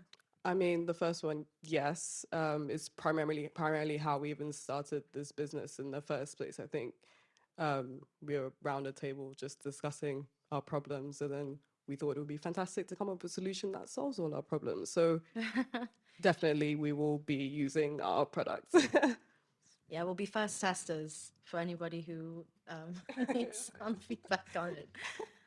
The second issue, I think, is more related and is part of the stigmatization that menstruation faces, because reusable pads are used worldwide. They're used here in the UK, they're used all over Europe, they're used in the West, they're used, you know, on the African continent. The lifespan of 4 years, that is for very high-end reusable reusable period pads. But that being said, you know, the average lifespan can be up to 2 years. And if you're using high quality products, can extend up to 4.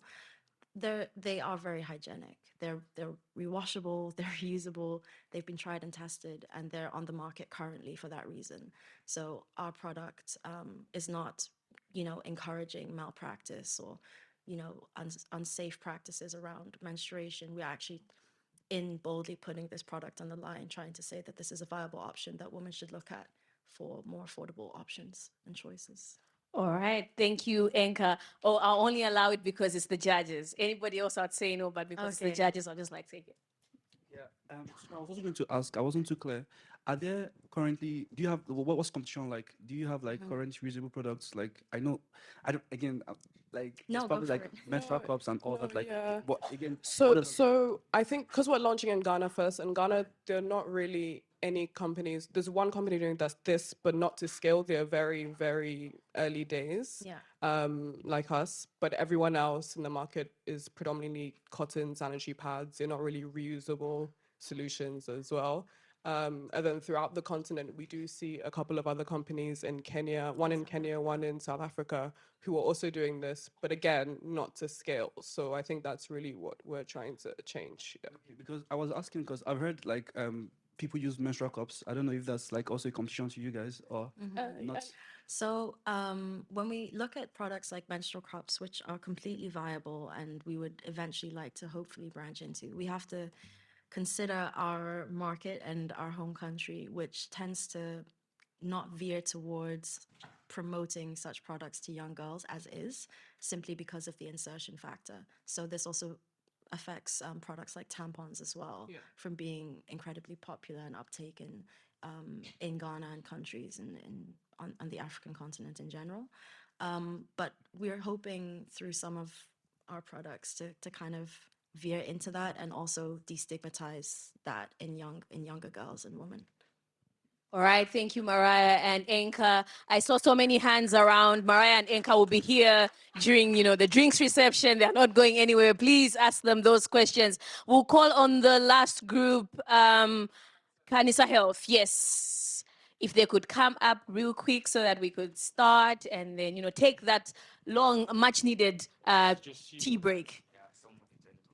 Before I start, I just want to know how many of us have our blood pressure measured just recently, weekly, or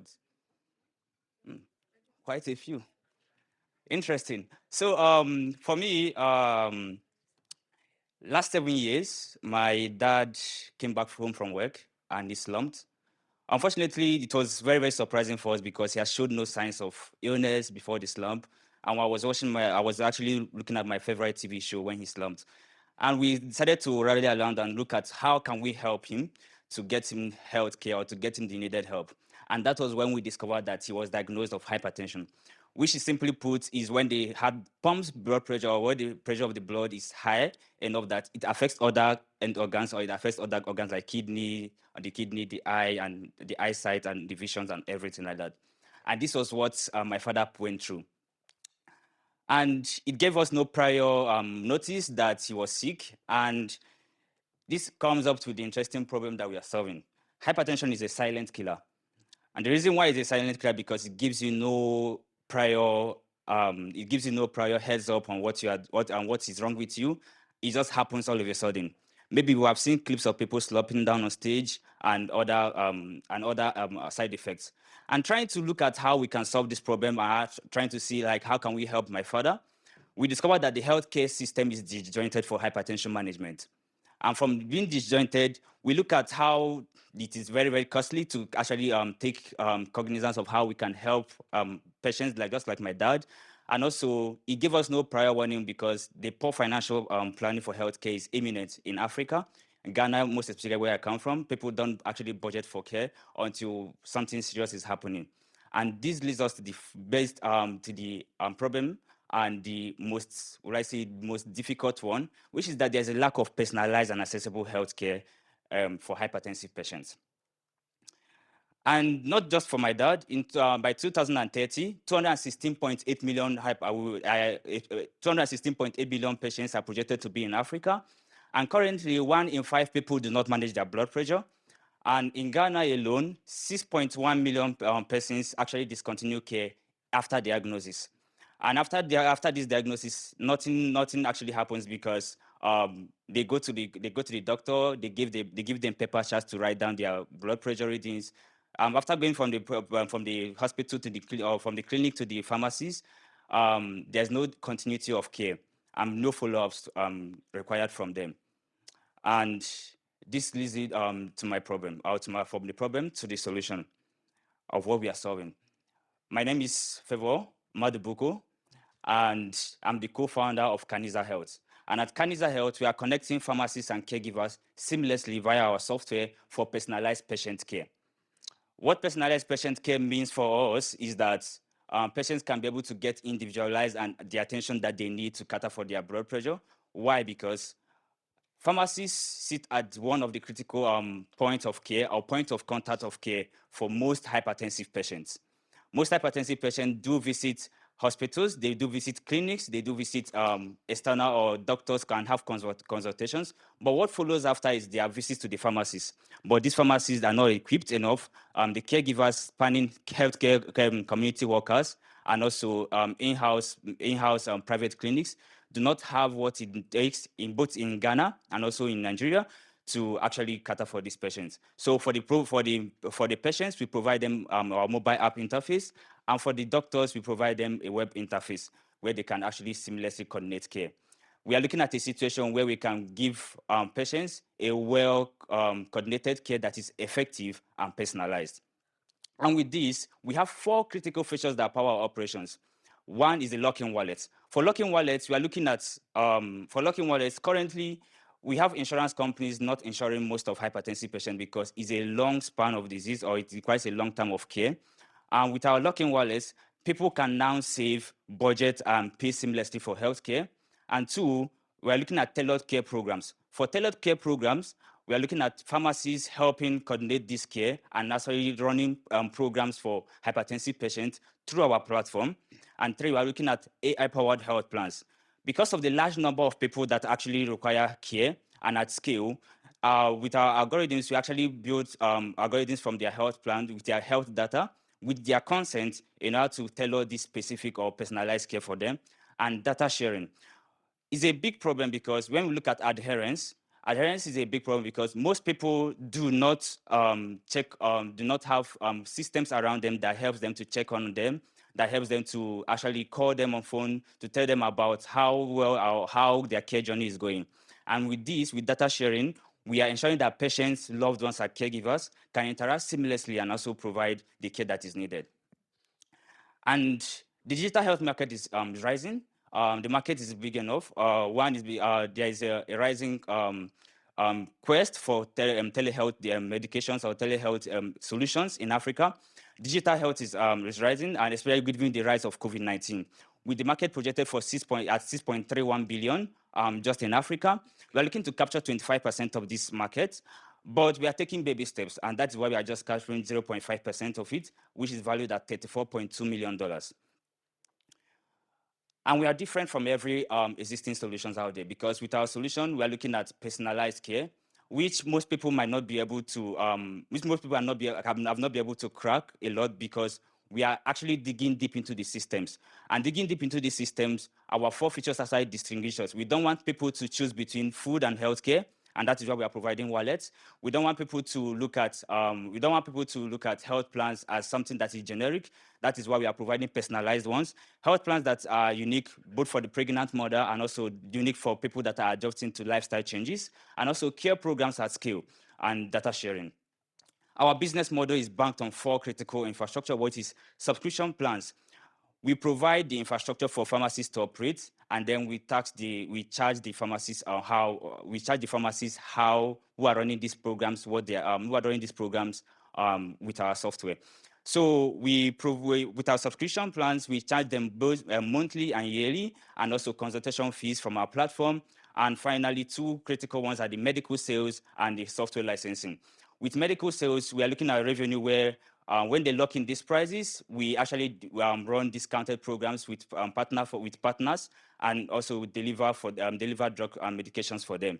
And for software licensing, quarterly and yearly subscription plans for pharmacies actually solve this problem because we want them to take care of their patients while we worry about the infrastructure and the software. Our impact is clear. 1, we want to reduce the incidence of cardiovascular attacks by catching complications early. Patients can key in their data into their software instead of paper records. 2, we are looking at economic safe way for patients. With our lock-in wallet, we are looking at a situation where people can actually do budget-friendly estimations and actually buy drugs or make plans to buy drugs and medications in future. And finally, we are looking at increasing adherence and reducing the physician burnout. Currently, there is high patient-to-doctor ratio. And in Ghana, we have about 2,000 cardiologists. In Africa, we have 2,000 cardiologists, which is very, very low compared to the growing population in Africa. So far, we've recorded progress. Just last year, we did our market research, we conducted medical outreach, and we were able to reach out to 250 patients. And we are on track to getting up to 1,000 patients when we launched our first soft launch, with clinics and pharmacies in our wait list, and also moving forward to adding other integrations when we scale. Our revenue forecast we are making with our shared income agreements, we are estimated to break even in year 4. And with our team comprising of myself and 2 doctors spanning pharmacies and community health, we are determined to change how healthcare is delivered. And with support so far from AstraZeneca, Mr. Mayer's Quick, and Futurize, we are looking at tapping into their experienced advisors who have experience in compliance, healthcare data experts, and also building businesses in Africa. And our ask tonight is to help us with £5,000 in order to do product development and to kickstart our operations for year 1. And to key in our vision. Oh, no. All right, favored. You are favored. Yes, you've been favored, highly favored for that matter. Yes. So I'll pass it on to the judges for their round of questions. So I didn't want to be the first every time. What are the data constraints that you need to operate under in Ghana, just from a sort of health personal data point of view? Please, can you come again? I didn't get that. Are there particular data constraints that you need to work within with an app like this in Ghana? So people's personal health data, how much of an issue is that, and how are you going to comply with it? Okay, so when dealing with patients' data, we understand that there's a lot of compliance, or it's a very, very highly regulated space. And one way we are looking at that is how we are building, like how we are building our software. Currently, we have our app, our mobile app ready for testing, but we are not onboarding patients right now because we have to reach out to existing existing hospitals, have signed an agreement with them, and then we run pilot programs with their consent. So because of that, we are looking at a situation where we build incrementally and we partner incrementally, especially with the Ghana Health Service passing a new regulation just last year. So we are very mindful of that, and we do it based on personal approach and partnerships. Okay, thank you. Thank you. Yeah, thank you. I have a couple of questions. I think the first one is like, I didn't get the sense of the price point for the patients. Like, what does that look like? I know you focused on the subscription for pharmacies and all, but are patients also subscribers too? Okay, so when we look at,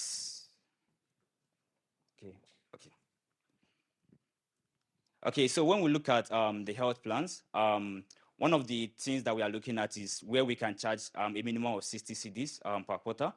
60 cedis is around, maybe make a calculation, it will be around maybe $5 based on exchange rate. So we are entering this shared income agreement with pharmacies, and they transfer the costs to the patient. So it's not fixed because we understand that each pharmacy capacity is different.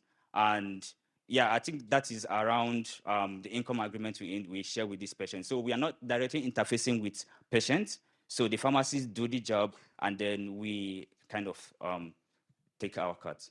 Okay, I want to have a sense of the number of pharmacies that also exist in Ghana. Do you have that number?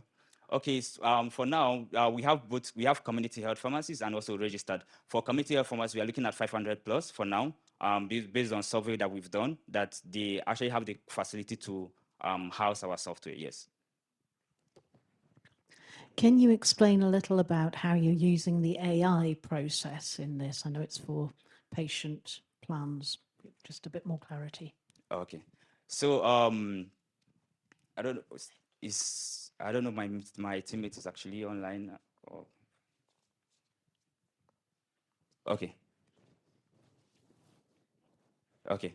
Okay, so from a technical perspective, I don't want to get into, but how we do that is when data is being passed into our system, one of the things we do is to declassify, or like to de-identify this patient, the patient name and everything. So we don't have to know the patient name or what without personal information is being removed. And also, they are basically, right now, there are machine learning models that predict if a patient is either hypertensive or not. So with that, we use this data to build this model. Like, there are existing frameworks and data algorithms that do this for us. So we abstract the name. Can you hear me? Yes, Favor, I can hear you. Okay, you can just come in. Okay, sure. So let me adding on to what Favor is saying.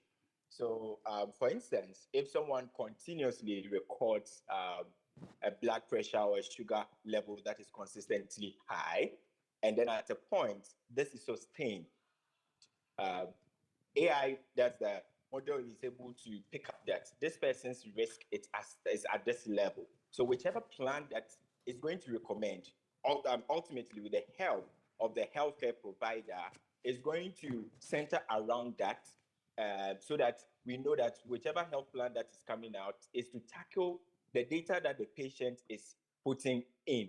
So if it's consistently high, even though the person is taking medications, then the program that is being recommended for the person is targeting other non-pharmacological approaches, like recommending certain types of exercises, certain types of diets, and this is AI powered, so that the prescribers are not overwhelmed. So the AI model is able to suggest some things that should be added to the person's program and then in the long run, the prescriber approves of it, and then it becomes the person's healthcare plan in the long term. All right, and I think my final question is like I think there's a marketplace component to this product where you have like pharmacies and then customers. I'm curious, like how do you intend to solve the chicken and egg problem? Well, like because you mentioned that like you had customers initially and then there were no pharmacies and you had to post onboarding customers, I think, to onboard more pharmacies. But there's also the part of onboarding pharmacies and the upload drugs that will probably expire before you get. So how do you intend to like bridge that gap? Yeah. Okay. Dr. Ella is the pharmacist, so he will chip in Yes. and then I will come. Yes. Yes. Okay. So we are partnering with Vicant Chemists in the aspect of the medications. So we are going to, with a lock-in feature, once the clients have put in their monies and then we've logged it in, pegged it to the dollar just to more of ensure against that exchange rates issue that we have in our country. Vicant Chemists is agreeing to cater for that aspect. So we are not even keeping the medication. So there's no close to zero risk to us in terms of expiries and all that. We have a solid agreement with them, and then that aspect will be handled. In terms of competition, I think we had a slide that showed how we compare to competition out there. None of them have a differentiated offering as we have. We do not have any company offering anything, close to what we have or as a substitute to what we have. So the only thing that we need to do is to increase our presence by visiting community pharmacies and then letting them know that this is the solution because they have the need. If I could use the pharmacy I'm currently at, for instance, Care's Pharmacy is seeing on average 80 to 100 hypertensive clients who come for medications month on month. Now, if we preach the solution to them, Cares would easily onboard because we are taking away that stress of they trying to track who has come for his medication, who has not come for his medication, and all that. So it's a good selling item for us. We believe that once we're able to scale and then reach out more to people, I think our challenge is reaching out to community pharmacies and then other healthcare providers. But then there is no stiff competition in terms of product offering and differentiation. Yes.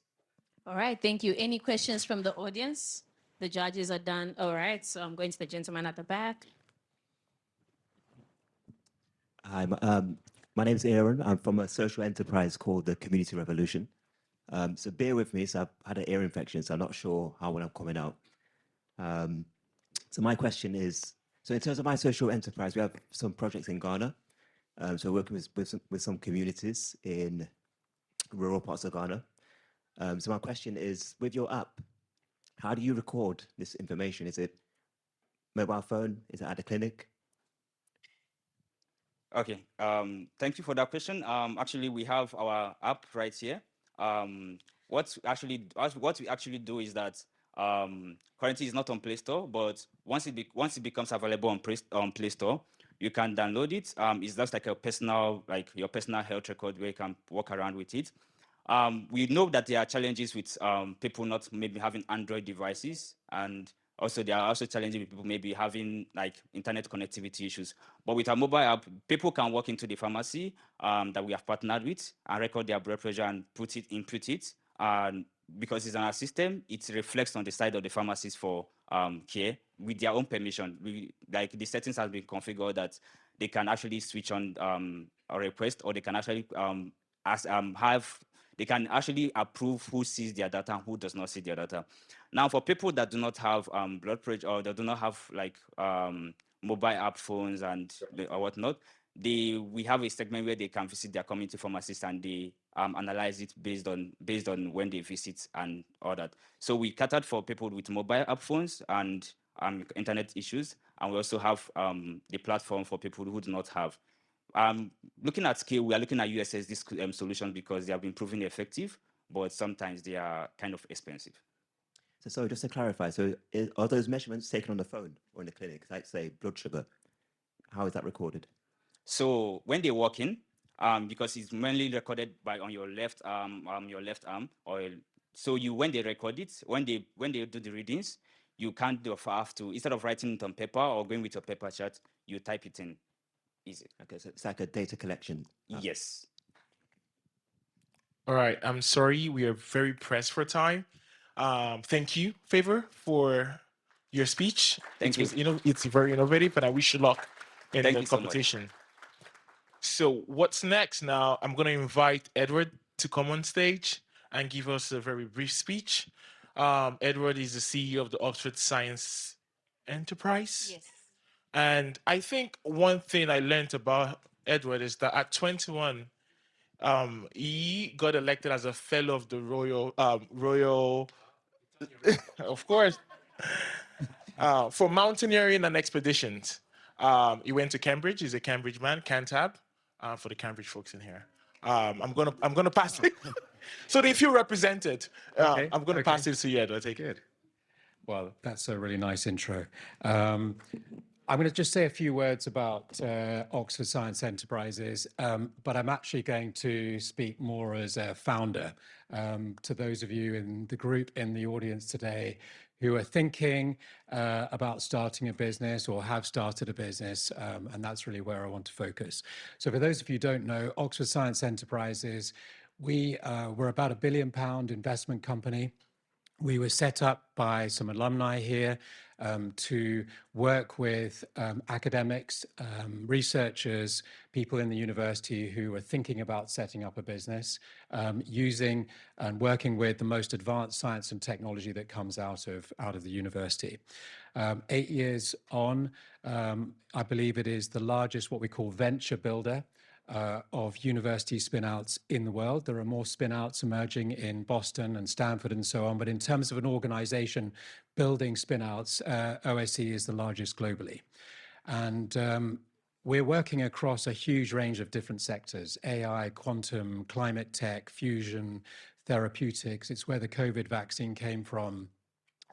It's a truly incredible array of sectors and companies. We have more than 50 companies in the portfolio, and some of the ones that we're generated in the first generation 8 years ago are coming up to very, very exciting inflection points. And I think all of them are all working on solving big global problems, and I suspect many of them in this first group that will be coming through in the next few years will be names that you will see. So that's enough on OSE, but we're really privileged and grateful to have the opportunity to sponsor this event. But what I do want to speak to you about is with my other hat as a founder. I sometimes describe myself as a recovering founder. I set up my first business at university at Cambridge. I feel like I can now mention that name in here since it's already been referenced, but I otherwise keep it well under wraps.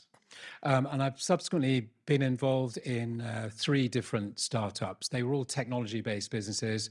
The first one was an e-commerce business. The second one was a mobile business. And the third one was a company using machine learning to produce multi-language content. The second common denominator between those businesses was that at the beginning of each journey, everybody told me, Ed, what you're thinking about doing is completely impossible. The e-commerce business, we were looking to sell clothing and fashion on the internet back in the early 2000s. Every single brand we spoke to said it was a really stupid idea. Why would anyone buy clothing on the internet? The second business was developing apps before the iPhone came out, and we didn't believe that the way the mobile was going to evolve was in line with the sort of consensus. We could see it was going to have a bigger screen, and there were going to be these things called apps on them. Again, everyone said it was impossible. We got bought by Vodafone. And the third business, when we were faced with the challenge of how do you produce content at massive scale, again, everyone said there's no way you can use software to produce content. And then look at where we are today. Fashion is one of the largest categories on the internet in terms of e-commerce. Mobile devices, everyone understands, uses apps every minute of every single day.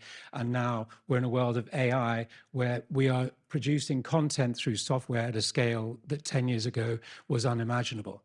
The reason I'm telling you this is because people will tell you that what you're about to do is impossible.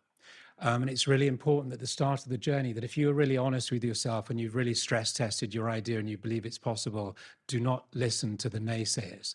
They're all out there, hundreds, thousands of them will tell you what you're trying to do won't work.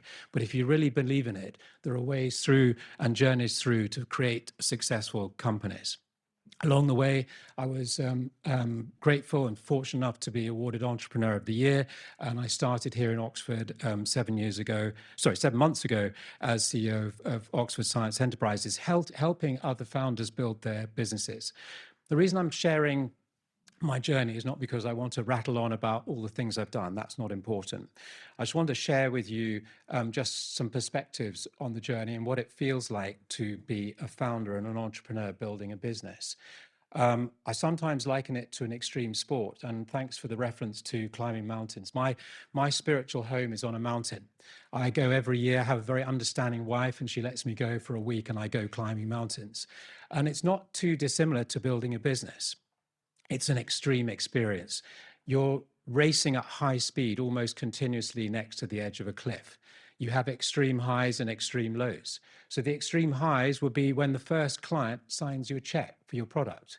It's such a feeling that hits you when we won our first £1 million contract. I remember we went out, we couldn't believe that somebody, after 3 years of people telling us that what we were doing is impossible, somebody wrote a £1 million check to buy our services. And then another time when somebody turns up and says, actually, we want to buy your company. And it's not just about the money, it's a validation of all of your thinking. I remember a moment on one point on my first business when I had about 15 people. And the point that struck me was I was standing back from the group and I was watching all these people that I had hired, and they were all getting really excited about what we were working on. And seeing that creation of a team of people who you've maybe never met before, getting really excited and motivated around your vision is an incredible thing. But to be honest, there are also extreme lows. I've been in a position where I had £36 on the bank account and I had 55 people's salaries to pay in 6 working days. Definitely, I had some sleepless nights and we managed to get through it. My third business, we lost a quarter of our clients within 24 hours when they announced the lockdown in the UK in the run-up to COVID. I've been in very difficult positions with investors, sometimes trying to manipulate a situation to their advantage at the cost of the business. I've made many sacrifices with my time, with my family, with my friends in order to build the companies. When you're building a business, you're all in, it's 100%. So I just wanted to share that with you because it's a very intense experience, and I have huge respect for any of you that have decided or are thinking of deciding of embarking on the journey to build a company. I wouldn't do anything else. And the reason I wouldn't do anything else is, and I remember somebody once told me, I've never met an entrepreneur who wished they'd started later. Every entrepreneur who I've met, despite how difficult and challenging the journey is, has always said, I wish I'd done it sooner. And the reasons are, many of them just don't want to be a cog in the machine. They want to have some impact. And when you're building a business, you can have real impact. You're having real impact, not just on your customers, on your clients, on the companies you're working with. You're having real impact on your team. You're changing people's lives. And if the business that you're building and the products and the services you're creating are also having a positive impact, then even better. And I'm looking at this from here, and it's really inspiring to see the diversity in here. One of the things that I found incredibly motivating on my last business is that as CEO, when I was building the business from scratch, because it was literally just me on a blank sheet of paper in a Starbucks, I could design the culture of my company. I could decide that I wanted to create more roles for women. I could decide that I could create a more diverse team. And so all of those really important decisions that you can make to build a better world, you can make as CEO and founder of a company on a small scale. And it can grow, and it can then be on a big scale. I was going to finish with a few words of advice. 3 words of advice, or 3 points of advice, if I may. The first one is, I think entrepreneurs have a fundamental role in changing the world. I don't use those words lightly.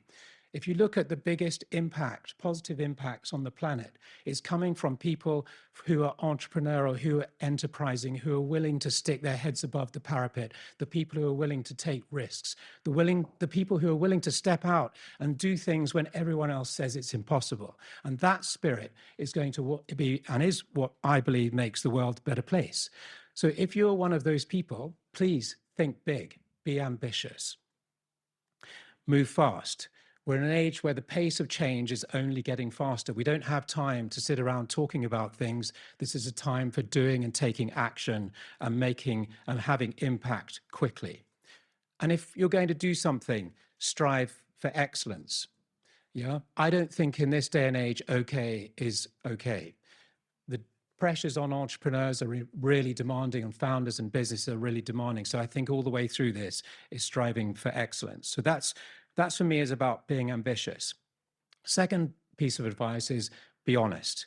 Be honest with yourself. This journey is not for everybody. It's extremely difficult. And there are moments when you might, as I have done, wished I'd maybe made some different choices. Looking back, I'm glad I made the choices I did, but still, there were definitely those low points on there. So be honest with yourself. If it's not for you, maybe you can find another entrepreneur and can work with them. But if it is for you, go for it. Be honest with yourself in terms of authenticity.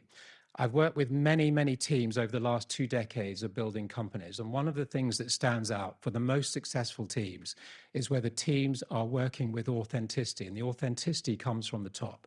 Building teams where people can come into work and be themselves, whatever their backgrounds, whatever their gender, whatever beliefs they have, they can come into work and they can be authentic. The best teams are the authentic teams. So be honest with yourself. Create teams that are honest with themselves and with their customers. And third and last, be kind. And I'm saying that because ultimately, this is still about people. Yes, we work in a world of increasing application of AI, and technology has been super important for me all the way through the journey. But ultimately, it is still about teams, and it's about people, and people matter.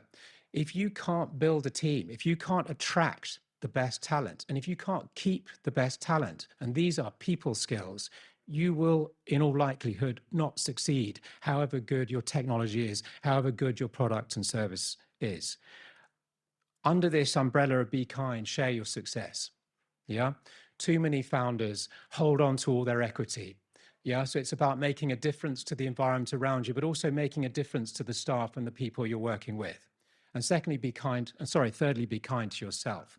Building a business is hard. It's a marathon. It's not a sprint. So for those of you who are embarking on the journey, make sure you get some time with your family. You look after your health. You look after your mental well-being. For me, it's going to the mountains, but be kind to yourself. And I think all of those things, if you can pull them together, I think they will increase your chances of success. So I'm just going to close in saying thanks to the Africa Society for giving OSE the opportunity to sponsor today. Generally, it's a real honor. But I also want to wish everybody in the audience who's thinking and building a business, I want to wish you all success. And if you're here in Oxford and you have a connection to the university, then OSE here is available for you to talk to. And there are a lot of resources. I know there are some people from OUI in the audience and Inspire. We have some incredible array of support and so on in the community here. And it's available to help. You're not on your own. Please do reach out and ask for help if you need it. Thank you very much. And I'm happy. I'll stay on for a little bit afterwards if anyone wants to speak, but I wish you all the very best.